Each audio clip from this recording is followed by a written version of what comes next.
6 মার্চের শিফট 2। চলো শুরু করা যাক। নাও এক দাগেরটা চেষ্টা করো আগে। তো এখানে এই অঙ্কটা করার আগে একটা অ্যালজেব্রার দেখো ফর্মুলা বলে দিই, যে a+1/a এটা যদি m হয় তাহলে a² + 1/a² এটা সমান হবে m²-2। এটা ডাইরেক্ট মনে রাখতে পারো, ঠিক আছে। তো এইখানে দেখো আমাদের দেওয়া আছে x² + 1/x² সমান 16। তো এই x²টাকে a ধরে নাও, তাহলে এটা a+1/a হয়ে যাবে 16। এখানে আছে x⁴, এটাকেই তো লেখা যায় x² তার স্কোয়ার, আর এটাকে লেখা যায় 1/x² তার স্কোয়ার।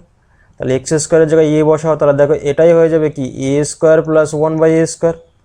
এটাই সমান কি m²-2 মানে কি 16² - 2 মানে 256 - 2 কত হবে 254 উত্তর।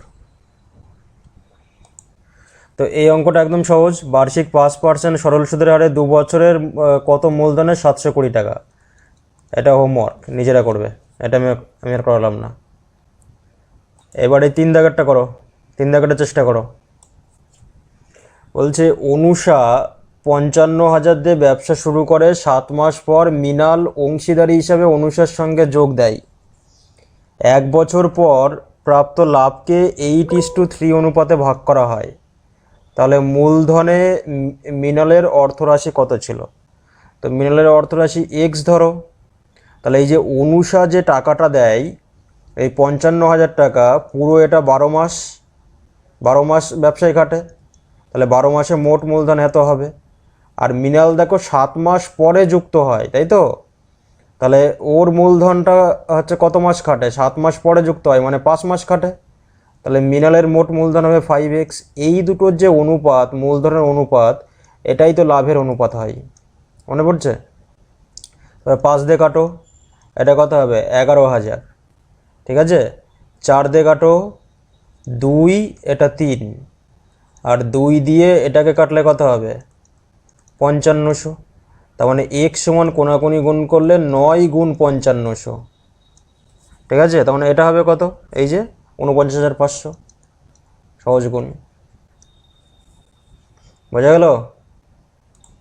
এবার এই 4 দাগের অঙ্কটা করো, চেষ্টা করো একবার। বলছে বিবাহের সময় স্বামী স্ত্রীর গড় বয়স ছিল 28 বছর। তাদের বিয়ের 2 বছর পর এক কন্যা সন্তানের জন্ম হয়। এখন বর্তমানে এই পরিবারের 3 জন সদস্যের গড় বয়স 24 বছর হলে দম্পতি কত বছর আগে বিয়ে করেছিল? তো দেখো হাজব্যান্ড আর ওয়াইফের গড় বয়স ছিল 28, তাহলে মোট কত ছিল 56। এখান থেকে ঠিক 2 বছর পর, এখান থেকে মানে এই পয়েন্ট থেকে ঠিক 2 বছর পর একটা কন্যা সন্তান জন্মায়, ঠিক আছে। তাহলে 3 জন হয়ে গেল পরিবারে। কিন্তু বর্তমানে t=0 বলছে এদের তিনজনের গড় বয়স 24, তাহলে মোট কত হবে 24 আর 3 72। এখানে ডিফারেন্স বের করে নাও, ডিফারেন্স কত 16 বছর। ডিফারেন্স হয়ে গেল 16 বছর। এবার আমাদের বের করতে হবে বিয়ে হয়েছিল কত বছরে। এবার দেখো অপশানের দিকে দেখাও, 8 বছর তো হবে না, কারণ 8 বছর আগে যদি বিয়ে হয় তাহলে হাজব্যান্ড আর ওয়াইফেরই 8 বছর যোগ করে 16 বছর হয়ে গেল, কন্যার কোনো ইফেক্ট থাকবে না। এবার 6 বছর চেক করো, যদি 6 বছর আগে বিয়ে হয় তাহলে হাজব্যান্ড আর ওয়াইফের জন্য 6 করে 12 বাড়লো। আর দেখো কন্যা 2 বছর আগে জন্মেছিল, মানে এখান থেকে তাহলে ক বছর হবে 4 বছর হবে। যদি 6 বছর আগে বিয়ে হয় তাহলে কন্যার জন্য 4 বাড়বে, তাহলে উত্তর কি হবে 6 বছর। এই যে 12 আর 4 16 হয়ে যাচ্ছে। বলো বুঝতে পারলে? দেখো এটা আর একবার বলছি। তো স্বামী স্ত্রীর গড় বয়স ছিল 28, তাহলে মোট বয়স কত 56 যখন বিয়ে হয়েছিল। এই বিয়ে হওয়ার পয়েন্ট থেকে 2 বছর পরে কন্যা সন্তান জন্মায়, মানে 3 জন হলো পরিবারে। এবার বলছে বর্তমান এই t=0 সময়ে এই 3 জনের গড় বয়স 24, তাহলে মোট বয়স কত 72। তাহলে এই যে বিবাহ থেকে এই যে বর্তমান এর মধ্যে এদের মানে মোট বয়সের ডিফারেন্স কত হলো 16 বছর। এবার আমরা কি করব অপশান টেস্ট করব, মানে হচ্ছে কত বছর আগে বিয়ে হয়েছিল সেটা বের করার জন্য। যদি 8 বছর আগে বিয়ে হয় তাহলে তো স্বামী স্ত্রীর তো 8 মানে 8 করে বেড়ে 16 হয়ে গেল, তখন কন্যার কোনো ইয়ে থাকছে না।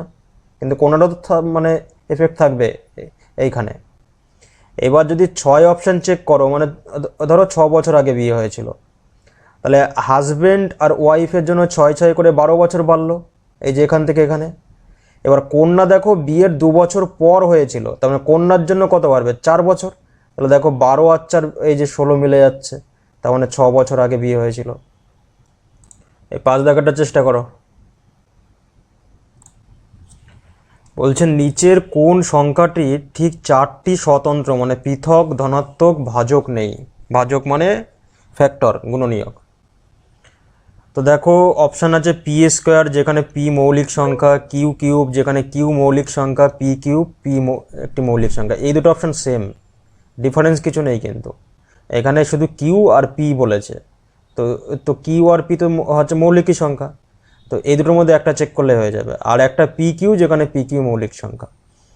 আচ্ছা ধরো আমরা 2 নিয়েই চেক করে দেখি, 2 ধরো 2 পি, তাহলে পি কিউব কত হচ্ছে 8। তাহলে বলো তো এর কতগুলো উৎপাদক থাকবে, 1 থাকবে, 2 থাকবে, 4 থাকবে, আর 8 নিজে হবে, তাহলে 4টে থেকে যাচ্ছে, এই দুটো অপশান হলো না। এবার পি আর কিউ যে কোনো একটাই যদি না হয় তাহলে হবে না, ঠিক আছে।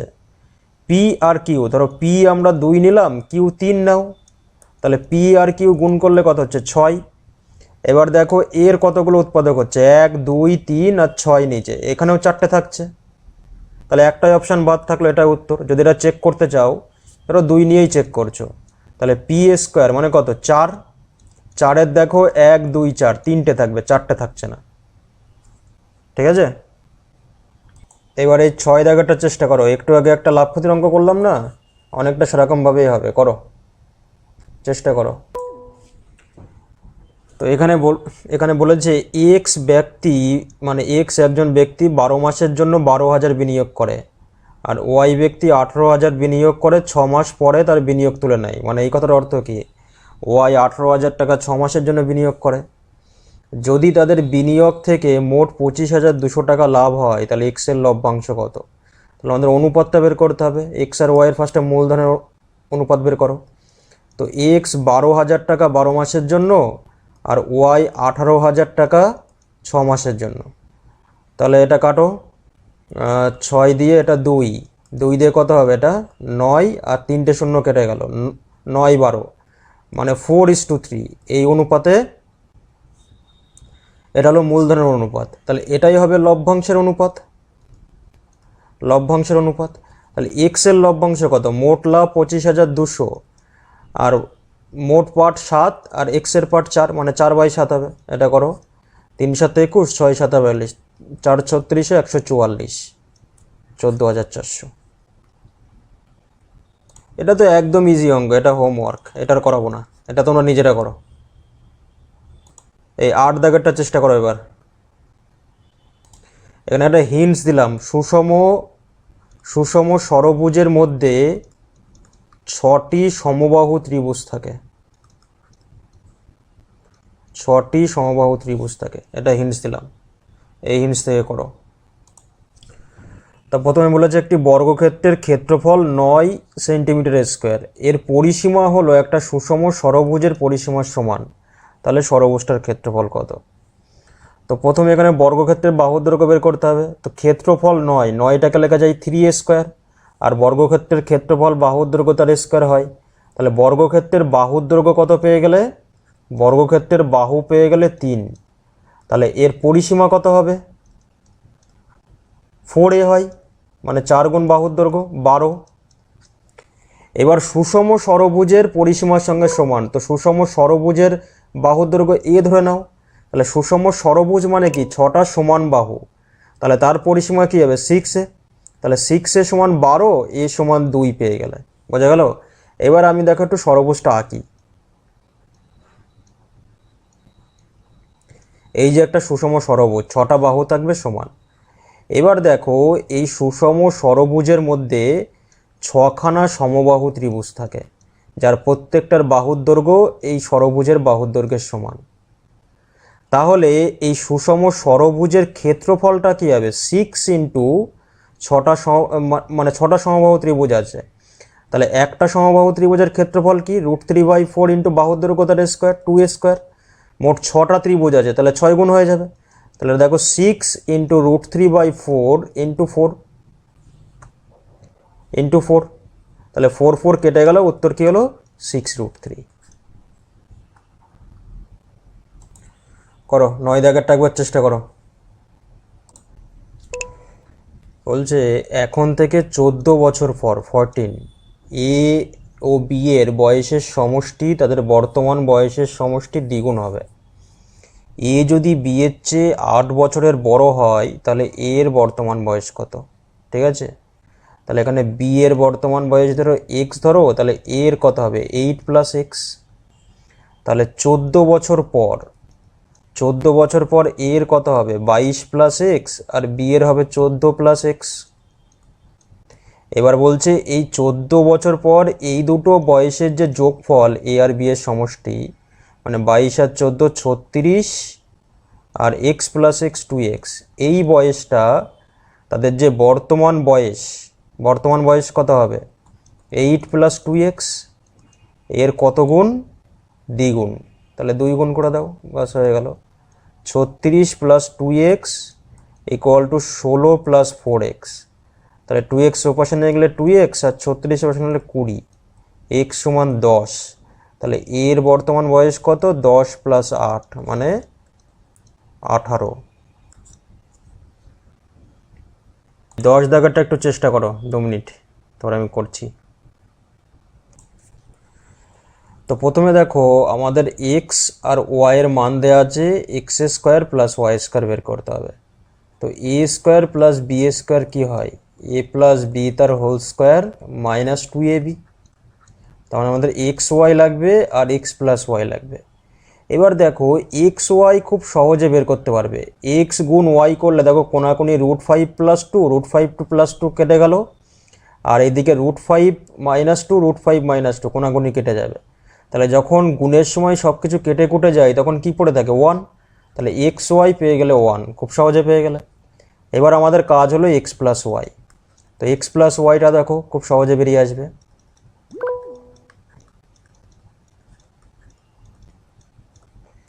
তার জন্য কি করবে? লসাগু করো। লসাগু হবে √5 - 2, √5 + 2। তাহলে √5 - 2 এখানে কোনাকুনি √5 + 2 গুণ হবে, তার স্কোয়ার। আর এখানে √5 + 2 এর জন্য √5 - 2 গুণ হবে। এবার দেখো উপরে আছে a + b তার হোল স্কোয়ার। এখানে সূত্র কাজে লাগাও, তাহলে কম খাটতে হবে। এটা হয় 2 × a² + b²। তাহলে 2 × a এর জায়গায় √5 আছে, তার স্কোয়ার 5, আর b এর জায়গায় 2 আছে, তার স্কোয়ার কত 4, 2 এর স্কোয়ার 4। আর নিচে আছে a + b × a - b, মানে কি a² - b² হয়। তাহলে √5 এর স্কোয়ার 5 আর 2 এর স্কোয়ার 4। তাহলে উপরে হচ্ছে 2 × 9, নিচে কত হচ্ছে 1, তাহলে এটা হলো 18। এবার আমাদের এই মানটা বের করতে হবে। এটা কী হবে 18 এর স্কোয়ার -2, 324 - 2 কত 322 উত্তর। এটা উত্তর। 11 দাগেরটা একবার চেষ্টা করো। দেখো 11 দাগেরটা বলছে 3:2 দৈর্ঘ্যের অনুপাত বিশিষ্ট দুটি ট্রেন যথাক্রমে পি এবং কিউ স্টেশন থেকে যাত্রা শুরু করে। ট্রেন দুটির বেগ, পি এর বেগ 54 আর কিউ এর বেগ 72 কিমি/আওয়ার গতিবেগে বিপরীত অভিমুখে যাত্রা করে, মানে একে অপরের বিপরীত অভিমুখে, এবং 30 সেকেন্ড পর তারা পরস্পরকে অতিক্রম করে। ঠিক আছে, তাহলে পি স্টেশন থেকে যাত্রা শুরু করা ট্রেনটি একটি সেতুকে 90 সেকেন্ডে অতিক্রম করলে সে সেতুর দৈর্ঘ্য আমাদের বের করতে হবে। তো দেখো, তো প্রথমে এই 3:2 একটা দৈর্ঘ্য 3x ধরে নাও, একটা 2x। তাহলে পি আর কিউ যখন পরস্পরকে অতিক্রম করবে তখন কি হবে? মোট ডিস্টেন্স তো এদের দৈর্ঘ্যের সমান, মানে হচ্ছে দুটো ট্রেনের দৈর্ঘ্যের সমষ্টির সমান ডিস্টেন্স হবে, মানে 5x। আর যেহেতু বিপরীত দিক থেকে আসছে হচ্ছে রিলেটিভ স্পিড কী হবে? এ দুটো যোগ হয়ে যাবে। তাহলে কত হচ্ছে? যোগ হয়ে দেখো 126। যেহেতু এটা কিমি/আওয়ার আছে, মিটার/সেকেন্ডে করে নাও। আর এই যে সময়টা, এই যে সময় লাগছে সেটা কত 30 সেকেন্ড। ঠিক আছে, তো এবার করো 5x, ওপরে 18 উঠে গেল, নিচে 126 × 5 = 30, 5 কেটে গেল। ঠিক আছে, 18 দিয়ে কাটলে দেখো এটা 7 হচ্ছে, তার মানে x সমান কত হলো 210। এবার আমাদের এই যে P10টা নিয়ে কাজ, তো P10 এর দৈর্ঘ্য কত হবে 3x মানে 630, 210 বসিয়ে দিলে। এবার দেখো P10টা 90 সেকেন্ডে সেতুকে অতিক্রম করে, তাহলে পি সেকেন্ডে এই যে P10টা 90 সেকেন্ডে মোট কত ডিস্টেন্স যাচ্ছে সেটাকে বের করো। তো পি এর বেগ 54, এটাকে মিটার পার সেকেন্ডে করলাম, আর এটা 90 সেকেন্ডে যাচ্ছে, তো 18 দিয়ে কাটো 5, 5 54 কত 250 আর 20 270, আর তার সঙ্গে 5 27 5 কত 135 মানে 1350। এই যে ডিস্টেন্সটা গেল, এই ডিস্টেন্সটা কার কার ডিস্টেন্স, এক ট্রেনের নিজের দৈর্ঘ্য প্লাস ওই সেতুর দৈর্ঘ্য। তাহলে এই 1350 থেকে যদি এখন ওর নিজের দৈর্ঘ্য বাদ দিয়ে দাও, তাহলেই তো পেয়ে যাবে সেতুর দৈর্ঘ্য 720 মিটার।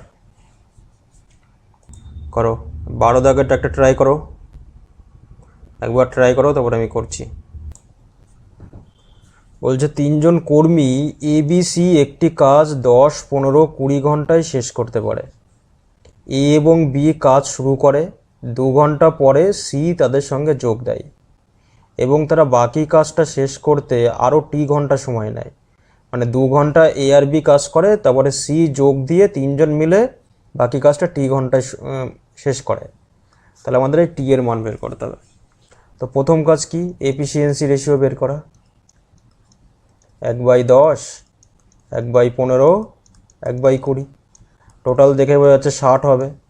তাহলে 6:4:3 বোঝা গেল। এবার দেখো প্রথম 2 ঘন্টায় এ আর বি কাজ করে, তো এ আর বি এর এফিসিয়েন্সি কত 6 আর 4 10, এরা 2 ঘন্টায় মোট কত কাজ করে 10 গুণ 2 20 ইউনিট। তাহলে বাকি কাজ কতটুকু থাকে 60 - 20 40 ইউনিট। এই 40 ইউনিট কাজ 3 জন মিলে পরে টি ঘন্টায় শেষ করে। তো 3 জনের এফিসিয়েন্সিতে ভাগ করে দাও, তাহলে টি পেয়ে যাবে। 6 আর 4 10 আর 3 13, মানে 3 পয়েন্ট সামথিং, নিকটতম পূর্ণ সংখ্যা 3।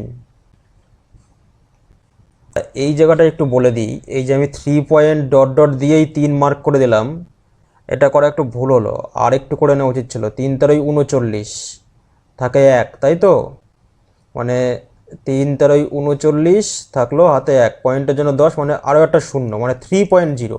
এইবার তুমি 3 মার্ক করতে পারো। ধরো এখানে মানে 3 এর পরে পয়েন্ট হচ্ছে 3.9 বা 3.8 আসলো, তখন 4 মার্ক করতে হতো, নিকটতম পূর্ণ সংখ্যা 4 হতো তখন। করো 13 দাগেরটা চেষ্টা করো একবার। বলছে একটি পাইপ একটি ট্যাঙ্কে 20 মিনিটে পূর্ণ করতে পারে, অন্যদিকে আরেকটি পাইপ সম্পূর্ণরূপে ভর্তি ট্যাঙ্ক 45 মিনিটে খালি করতে পারে। যদি খালি ট্যাঙ্কে একসঙ্গে 2টি পাইপ চালু করা হয়, তাহলে ট্যাঙ্কের 1/4 পূর্ণ করতে কত সময় লাগবে? তাহলে প্রথমে এফিসিয়েন্সি বের করে নাও। একটা মানে ভর্তি করছে সেটা প্লাস, আর যেটা খালি করছে সেটা মাইনাস। টোটাল কত 90 দিয়ে হচ্ছে না, তাই তো, 180 দিয়ে হবে, 9 আর 4। এবার বলছে এই দুটোই একসঙ্গে চালু করা হচ্ছে, তাহলে 1/4, তাহলে 180-র 1/4 আমাদের ভরতে হবে। এটা এই দুটো মিলে ভরবে, মানে এদের এফিসিয়েন্সির যোগফল কত 9 - 4 5, 5 দিয়ে ভাগ করে দাও। তাহলে 5 দিয়ে 180কে কাটলে 36, আর 36কে 4 দিয়ে কাটলে 9, 9 মিনিট লাগবে। এই 14 অঙ্কটা করো। এখানে এটা হবে পাইটাকে ধরতে বলছে 22/7। 2.1 মিটার দৈর্ঘ্যের একটি চোঙাকার প্রিন্টিং ড্রাম মানেই বুঝতে পারছো এটা চোঙ, লম্ববৃত্তাকার চোঙাকার বলেও দিয়েছে। 350 বার পূর্ণ গণন সম্পন্ন করে এবং 4158 মিটার স্কোয়ার কাপড় প্রিন্ট করে। ড্রামটির ব্যাসার্ধ কত? ব্যাসার্ধ 8 ধরে নিতে হবে, তারপরে করতে হবে। আর এই যে 2.1 মিটার যেটা দেওয়া আছে সেটা কি হাইট, উচ্চতা দেওয়া আছে। 2.1 মিটার দৈর্ঘ্য মানে হাইট। এবার দেখো এই যে প্রিন্টিং ড্রাম এরকম, ঠিক আছে, এ যখন ঘুরবে তখন কোন অংশটা প্রিন্ট করবে? এই যে এই পার্শ্বতলের ক্ষেত্রফলটুকু, তাই তো। তো প্রথমে এর পার্শ্বতলের ক্ষেত্রফল বের করো, 2 পাই, পায়ের মান 22/7, 8টা আমাদের বের করতে হবে, আর এইচ হলো 2.1 মিটার। এটা এক পাক ঘুরলে এত বর্গমিটার, এত মিটার স্কোয়ার কাপড় প্রিন্ট করে। তাহলে 350 বার ঘুরলে এত বর্গমিটারে মানে এত মিটার স্কোয়ার কাপড় প্রিন্ট করবে, সেটাই দেখো প্রশ্নে দেওয়া আছে 4158। এবার কি, এবার করে ফেলো। তো দেখো এটা ভেঙে লিখি, এটা হবে 21/10, 350 আর 4158। তো কেটে গেল, 7 দিয়ে কাটো 5, ঠিক আছে। এটা যেহেতু 8 আছে, 2 দিয়ে কেটে নাও আগে, 20, 7, 9, ঠিক আছে। এবার দেখো 11 দিয়ে যাচ্ছে না, 11কে 11, 9, 97, হ্যাঁ 11 দিয়ে কাটো, 11কে 11, 9, 97, 8 11 88, 99, ঠিক আছে। এবার দেখো আরও কী কী যাচ্ছে, 7 দিয়ে যাচ্ছে, 3 7 21, 7 2 14, 7 7 49, 3 9 27। তাহলে এই পাশে থাকছে 2 আর 5, 10 আর সমান কত, 9। তাহলে আর সমান 9/10, এটা মিটার, কিন্তু উত্তরে দেওয়া আছে দেখো সেন্টিমিটার। তাহলে সেন্টিমিটারটাকে সেন্টিমিটার করতে গেলে 100 দিয়ে গুণ করতে হয়, 90 সেন্টিমিটার হবে উত্তর। ঠিক আছে, করো এটা একবার ট্রাই করো। বলছে 10 cos square theta plus sine square theta equal to 7। তাহলে সাইন থিটা প্লাস কস থিটার মান বের করো, যেখানে থিটার মান 0 থেকে 90-এর মধ্যে, 0 বা 90-এর সমান হতে পারে, greater equal to less equal to আছে। এই পাশে 7 দেখেই বুঝতে হতো থিটা সমান 90 বসাতে হবে। তাহলে cos 90 0 হয়, তাহলে এই পার্টটা 0 হয়ে যাবে। আর cos 90 হয় 0, আর সাইন 90 কত হয় 1। তাহলে এখানে 1 বসালে 7, এই যে মিলে যাবে। তাহলে এখানে cos 90 0, সাইন 90 1, উত্তর হবে কত, 1। করো এটা, চেষ্টা করো। দুটি সংখ্যার অনুপাত 4:5, গসাগু যদি 14 হয়, তাহলে লসাগু কত? তো একটা সংখ্যা 4x আর 5x ধরলে তাহলে গসাগু কত হচ্ছে, x সমানই 16 হচ্ছে, x গসাগু। এবার এদের লসাগু কত, 4 গুণ 5 গুণ x। এবার এটা 4 গুণ 5 গুণ 16 যদি বসাও, তাহলে কত হবে, 320। বোঝা গেল? এটা চেষ্টা করো একবার। বলছে একজন দোকানদার 6% লোকসানে একটা বই বিক্রি করে, ঠিক আছে। এখানে কিছু মূল্য হবে, যদি ওই বইটার বিক্রয় মূল্য আরও 960 টাকা বাড়ানো হয়, তাহলে 19% লাভ হবে, ঠিক আছে। তাহলে বইটির ক্রয় মূল্য কত? তো দেখো এই যে 960 টাকা বেশি কিসের জন্য হবে, মানে এই মানে কোন পার্সেন্টেজের জন্য 960 টাকা বেশি হবে? আগে 6% লস হচ্ছিল, এখন 19% লাভ। তো এই দুটোর বিয়োগ করলে 25% হবে কার, ক্রয় মূল্যের। এই 25%ই তো 960 টাকা, 960 টাকা বাড়ার জন্যই তো এখানে 19% লাভ হচ্ছে। তাহলে 25% মানে 1/4, 1/4 যদি 960 হয়, তাহলে 1 কত, 960 গুণ 4 করো, 360 আর 24, 384, 3840 টাকা হবে ক্রয় মূল্য। চেষ্টা করো সিম্পলিফিকেশন। তো পার্ট পার্ট করে করো। তো প্রথমে এই পার্টটা বের করো, 5/6 প্লাস 1/3, 6 লসাগু করলে এখানে 5 থাকবে, এখানে 2, মানে 7/6 হলো এটা। আর এখানে 2/5 আছে, 0.3টাকে আমরা লিখতে পারি 3/10। তাহলে এইখানে যদি ক্যালকুলেশন করো, 10 লসাগু করলে 2-এর জন্য 5 2 10, সেই 2 এখানে গুণ হবে, 4 + 3, মানে এটা হয়ে গেল 7/10। আর তার সঙ্গে গুণ কি হবে, 0.5, মানে 1/2, আর এর সঙ্গে প্লাস 5/6 আছে। তো এখানে ভাগের কাজটাকে সেরে নাও, 7/6 গুণ, মানে ভাগটা গুণ করলে এটা 10/7 হয়ে যাবে, গুণ এর সঙ্গে গুণ 1/2 আছে, প্লাস 5/6, 7 7 কেটে গেল, 2 দিয়ে 5, তাহলে 5/6 প্লাস 5/6 মানে 10/6, আর 10/6 মানে কত, 5/3, এই যে 5/3 উত্তর। সিম্পলিফিকেশনের অঙ্ক যখনই আসবে তখন ভেঙে ভেঙে করবে, এরকম ঠান্ডা মাথায় ভেঙে ভেঙে করবে, দেখো একটাও ভুল হবে না, যত বড়ই দিক না কেন। একটা সিম্পলিফিকেশন করো, এটা চেষ্টা করো, এটা অনেকটা বড়। তো দেখো এখানেও একটা সিম্পলিফিকেশন আমরা ভেঙে ভেঙে করব। তো প্রথমে এইটুকুই করো, 8 2 16 মাইনাস 6 মানে 10, আর এইটুকু করো, তাহলে এটা হবে 6 প্লাস 6 12, 40 থেকে 12 বিয়োগ করলে কত থাকবে 28। তাহলে এই টোটালটুকু কত হলো, এইটুকু ছিল 28 প্লাস 10 38 হয়ে গেল, এইটুকু হয়ে গেল। এবার দেখো এইটুকু শুরু করো, এইটা হবে 3 3 2 6, 6 আর 3 9, এইটুকু 4 9 36, 36 72, মানে এখান থেকে এইটুকু হলো 72। 72কে 9 দিয়ে ভাগ করতে হবে, মানে এখানে পাবে 8, তাই তো? এই থার্ড ব্র্যাকেটের মধ্যে এইটুকু পাবে 8, তাহলে 8 প্লাস 38, এই দুটো মিলে কত হবে 46। 20 দাগেরটা দেখো আর বলো। আচ্ছা এইখানে হবে 1/3, ঠিক আছে, এটা হবে 1/3, টাইপিংয়ের গণ্ডগোল এটা। তো দেখো 20তে কি বলছে, নিচের কোণটি ত্রিভুজের বৈশিষ্ট্য নয় বের করতে হবে। ত্রিভুজের 3টে কোণের সমষ্টি সর্বদা 180 ডিগ্রি, এটা হয়। তারপরে ত্রিভুজের পরিসীমা হলো 3টে বাহুর দৈর্ঘ্য, ত্রিভুজের 3টেই বাহু, তাহলে 3টে বাহুর দৈর্ঘ্য যোগ করলেই পরিসীমা পাবো। আর একটা বলেছে ত্রিভুজের বহিস্থ কোণ তার বিপরীত অন্তস্থ কোণের সমান হয়, মনে আছে? এই যে বলেছিলাম যে একটা বাহুকে বর্ধিত করলে যে বহিস্থ কোণ উৎপন্ন হয় বিপরীত অন্তস্থ কোণের হচ্ছে সমষ্টির সাথে সমান হয়। আর 2 নম্বরে বলছে কি, ত্রিভুজের ক্ষেত্রফল 1/3 গুণ ভূমি গুণ উচ্চতা। 1/3 হাফ ছিল না, হাফ গুণ ভূমি গুণ উচ্চতা, তাহলে এটাই হবে উত্তর, যে এটা বৈশিষ্ট্য নয়, বাকিগুলো সব বৈশিষ্ট্য। মানে কোনটা উত্তর, এই যে ডি দাগ, ঠিক আছে। করো 21-এর ট্রাই করো, আর এটা যে করতে পারবে সে একটা ছবি তুলে পাঠাবে আমাকে। বলছে একজন ডিলার XY দুটি পণ্যের প্রতিটি হচ্ছে 1300 করে কেনে, মানে প্রত্যেকটার সিপি কত 1300 ক্রয় মূল্য।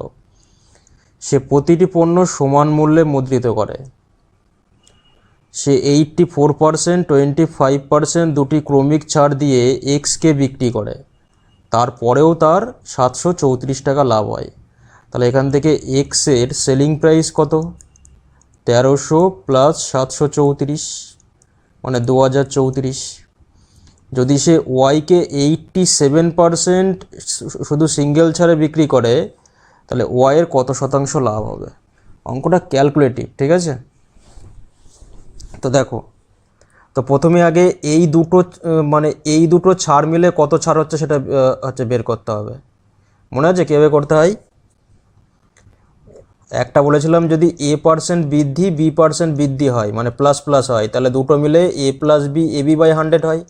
তো এই ফর্মুলা এখানে লাগাবো। এখানে A এর মান -84 মানে ছাড় হচ্ছে, আর B এর মান -25, তো বসাও। -84 -25, এই যে প্লাসে মাইনাসে, আর এইখানে তো প্লাস থাকলো, আর AB মাইনাসে মাইনাসে প্লাস হয়ে যাবে, 84 × 25/100। এই ফর্মুলাও অনেক সময় সহজ করে দেয়, ঠিক আছে। 21। তাহলে দেখো এখানে কত পার্সেন্ট হচ্ছে, 88 হচ্ছে, -88, এখান থেকে -4 থাকবে, তার মানে প্রথমটাই 88% ছাড় হলো, বোঝা গেল কথা। তাহলে এক্সে কত, 88% ছাড়। তো এমআরপি আর এসপি যদি ধরো, এক্সের এমআরপি যদি 100 ধরো, তাহলে এর এসপি কত হবে 12, 88, এটা হচ্ছে 88% ছাড়। আর ওয়াইয়ের ক্ষেত্রে সেম এমআরপি, কারণ দুটোই মানে সমান মূল্যে মুদ্রিত করে। এখানে 87%, মানে এখানে 13 হবে। তো এই সেলিং প্রাইসটা বের করতে পারলেই আমাদের অঙ্ক অনেকটা হয়ে যাবে। এবার দেখো এখানে 12 পার্ট কত দেওয়া আছে, এই যে 12 পার্টই এক্সের 2034 এসেছিল, 2034, তাহলে এক পার্ট 2034/12, আর হচ্ছে 13 পার্ট কত, 2034/12 গুণ 13, তাহলে এটা হলো ওয়াইয়ের সেলিং প্রাইস, ওয়াইয়ের সেলিং প্রাইস। এবার যদি ওয়াইয়ের সিপি আর এসপির রেশিও বের করি, দেখি সিপি এসপির রেশিও বের করে কি হয়। এটা হলো 1300, ক্রয় মূল্য সেম ছিল, আর এটা ছিল 2034/12 গুণ 13, এবার দেখো তো কোনো কিছু হচ্ছে নাকি, এটা দেখ কাটলে কত হচ্ছে, 100 হচ্ছে, তাই তো 100 হচ্ছে। তার মানে এই দিকে হচ্ছে 1200, আর এদিকে কত হচ্ছে 2034। আরও ছোটো কি করা যায়, 2 দিয়ে 600, আর এখানে কত করা যাবে 1017।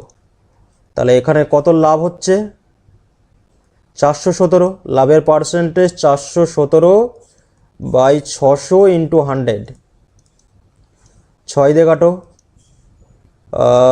6 7 42 হবে না, 6 চক 36, 5 57, 57 হচ্ছে। তার মানে 6 নং 54, 3 69.5%। একটু ক্যালকুলেটিভ হবে অঙ্কটা, তবে এই যে আমি দুটো ছাড় মিলে একটা ছাড় বের করলাম, এটা এত কিছু এক্সপ্লেন করতে গিয়ে একটু বড় হলো। এখানে এটা জানা থাকলে খুব সহজে করে নিতে পারবে। তারপরে এইগুলো মনে মনে করে নিতে পারবে, 12 13 বোঝা গেল। এত কিছু তো মানে লেখা লাগে না, অঙ্কটা দেখে বড় মনে হচ্ছে কিন্তু সহজে হয়ে যাবে, ঠিক আছে। তো এটা রেশিও ধরে করবে, তাহলে ক্যালকুলেশন কম করা লাগবে, কারণ এইখানে যদি এই মানটা বের করে নাও তাহলে এটা পয়েন্টে আসবে, পয়েন্টে এই ভাগটা করতে গেলে অনেক টাইম লাগবে, ঠিক আছে। রেশিওতে করলে একটু সহজ হচ্ছে, এই পার্টটুকু রেশিওতে করলে। এই 22-এরটা একবার চেষ্টা করো। বলছে অনিশা তার বন্ধুর কাছ থেকে 9% সরল সুদের হারে এত টাকা ধার নিয়েছিল, সে 9 মাস পর ওই অর্থরাশি ফেরত দেয়।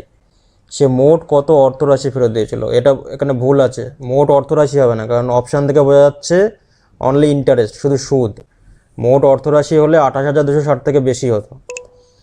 তাহলে বের করো, PRT/100, 9/100 ইন্টু সময় কত, 9 মাস, 9/12, একটা শূন্য কেটে গেল। এবার হচ্ছে 3 4, 2 দিয়ে কাটো, এটা 2, এটা কত হবে 14 13। এবার গুণ করতে হবে, আর কিছুই না। ইউনিট ডিজিট হবে 991, হবে না, গুণ করতে হবে। এবার গুণ করে করবে এটা, আর কি করবো, এটা ক্যালকুলেশন। এই অঙ্কটা সেম অঙ্ক আগের দিন করিয়েছিলাম, এটাও হোমওয়ার্ক, ঠিক আছে, এটা নিজেরা করবে। সেম অঙ্ক আগের শিফটে ছিল, একদম পুরো ডেটও সেম, শুধু সংখ্যা পাল্টানো। 24-এরটা করো একবার। তো 24 দাগে আমাদের সংখ্যাগুরু মান বের করতে বলেছে। তো সংখ্যাগুরু মান বের করার জন্য আমরা শুধু অপশান দেখব, এই অপশানের চারটের মধ্যে দেখব। তো ফার্স্টে দেখো 45 কতবার আছে, একবার, দুবার। 55 কতবার আছে, একবার, দুবার, তিনবার। 54 কতবার আছে, একবার, দুবার। 44 কতবার আছে, একবার, দুবার, তিনবার। আচ্ছা, 44 আর 55 সেম হয়ে যাচ্ছে, মানে অঙ্কে কোনো গন্ডগোল আছে হয়তো, ডেটায় কোনো গন্ডগোল আছে হয়তো। 44ও 3বার হচ্ছে, আর 55 3বার, ঠিক গুনেছি তো? হ্যাঁ ঠিকই আছে। এগুলো সব মার্কস টু অল হয়ে যাবে। চেষ্টা করো একবার। বলছে একজন শিক্ষার্থী একটি পরীক্ষায় পূর্ণমানের 84% পেলে সে 62 নাম্বারের জন্য পাস করে। মানে 62 নাম্বার কি বেশি পায় এটা মনে হচ্ছে, কিন্তু সে যখন একই পরীক্ষায় পূর্ণমানের 45% পায়, সে এত নাম্বারের জন্য ফেল করে। তার মানে এখান থেকে পাস নাম্বার কী হবে, দেখো 84% পেয়ে পাস নাম্বার থেকে 62 পায়, মাইনাস করতে হবে। আর 45% পেয়ে পাস নাম্বার থেকে এত কম পাই, মানে এটা যোগ করতে হবে। তাহলেই তো হচ্ছে এই এই দুটোই কি হচ্ছে 5 নাম্বার হলো। তো এটা এই পাশে আনলে বিয়োগ করো, 45 39%, 39%, এটা এই পাশে নাও 97.5%, তাই তো। তাহলে এখান থেকে 1% বের হবে, 39 আর 2 78, 78 আর 19, হ্যাঁ হয়ে যাচ্ছে। তাহলে 2.5 হচ্ছে 1%। ঠিক আছে। এবার আমাদের পূর্ণ মান চেয়েছে, পূর্ণ মান মানে 100%, 100% কত হবে? 250 হবে। এখানে একটু লেখায় গন্ডগোল আছে প্রথম লাইনে।